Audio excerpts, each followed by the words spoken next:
آج کل ہمارے ہاں مزار پرست، قبر پرست، بزرگ پرست، شخصیت پرست تو لوگ جو ہیں وہ اولاد کے لیے فلاں کے لیے جو ہے ڈاکٹر وکٹر کو کہتے ہیں کہ وہاں کر لیا علاج، بہت دن ہو گیا شادی کو، تو چلیں اجمیر شریف، ہاں کلیئر شریف، بغداد شریف، فلاں شریف، جس کو اللہ نے شریف نہیں بنایا انہوں نے بنا دیا۔ جو بے اولاد ہیں ان کو نیک صالح اولاد عطا فرمائے، جو بیمار ہیں ان کو صحت کاملہ عطا فرمائے، جو بے اولاد ہیں ان کو نیک صالح اولاد عطا فرمائے، جو بیمار ہیں ان کو صحت کاملہ عطا فرمائے، جن کے گھروں میں بچے بچیاں جوان ہیں۔ اب یہاں اہم بات یہ ہے کہ حضرت ابراہیم دعا کر رہے ہیں اللہ سے، اولاد مانگ رہے ہیں۔ اولاد کیسی مانگ رہے ہیں؟ صرف یہ نہیں کہا بیٹا دے، صالحین میں سے دے، نیک اولاد دے۔ تو اولاد مانگو تو نیک مانگو، ایک بات، اور مانگنے کے ساتھ ساتھ نیک بنانے کی کوشش کرنا چاہیے۔ گھر میں تربیت کا ماحول ہونا چاہیے، مسجد سے، علماء سے ان کو جوڑنا چاہیے، قرآن سے تو جوڑنا چاہیے، یہ ہمارا فرض ہے، پوچھا جائے گا اللہ سے۔ اب حضرت ابراہیم نے کہا کہ صالحین میں سے اولاد دے۔ یہاں اہم بات جو ہے، آج کل ہمارے ہاں مزار پرست، قبر پرست، بزرگ پرست، شخصیت پرست تو لوگ جو ہیں وہ اولاد کے لیے فلاں کے لیے جو ہے ڈاکٹر وکٹر کو کہتے ہیں کہ وہاں کر لیا علاج، بہت دن ہو گیا شادی کو، تو چلیں اجمیر شریف، ہاں کلیئر شریف، بغداد شریف، فلاں شریف، جس کو اللہ نے شریف نہیں بنایا انہوں نے بنا دیا، تو وہاں جاتے ہیں اولاد مل جائے گی۔ سوال ہے کہ کیا دنیا کا کوئی پیر، فقیر، کوئی ولی کسی بھی درجے کو پہنچ گیا ہو، کیا حضرت ابراہیم کے پیروں کی دھول کے برابر پہنچے گا؟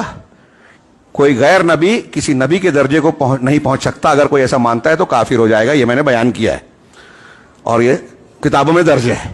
حضرت ابراہیم امام الموحدین، امام الانبیاء، ابو الانبیاء، توحید کے اعلیٰ مقام پہ اللہ کے خلیل، اولاد اللہ سے مانگ رہے ہیں، اور ہم پیر فقیر اور فلاں فلاں سے کہہ رہے ہیں جا کے کہ ہم کو دے دو یا دلا دو۔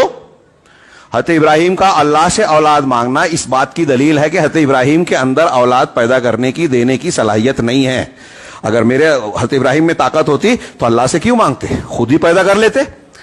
حضرت ابراہیم میں جب یہ طاقت نہیں ہے اور وہ اللہ سے مانگ رہے ہیں کیونکہ وہ مان رہے ہیں کہ اللہ ہی دے سکتا ہے اولاد،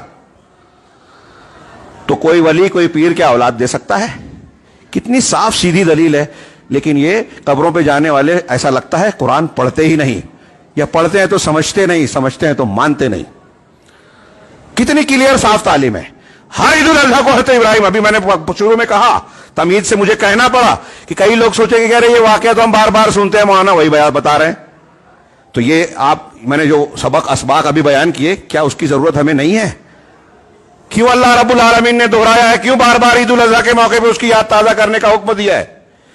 اس لیے کہ یہ ہماری ضرورت ہے، اور اس کی ضرورت ہم اس پس منظر میں دیکھیں کہ یہ تعلیمات ہونے کے باوجود بہت سے لوگ قرآن حدیث کو ماننے کا دعویٰ کرتے ہیں لیکن مانتے نہیں ہیں۔ حضرت ابراہیم اولاد اللہ سے مانگ رہے ہیں، اور یہ کہہ رہے ہیں اللہ سے نہیں، پیر صاحب سے، بزرگ سے، قبر والے سے جا کے لے لیں گے۔ پھر آگے اللہ نے فرمایا، جب انہوں نے دعا مانگی فبشرناہ بغلام حلیم، تو ہم نے انہیں ایک بردبار بیٹے کی بشارت دی۔ اس کا واقعہ بھی جو تفصیل سے ہے قرآن میں، ایک معجزہ۔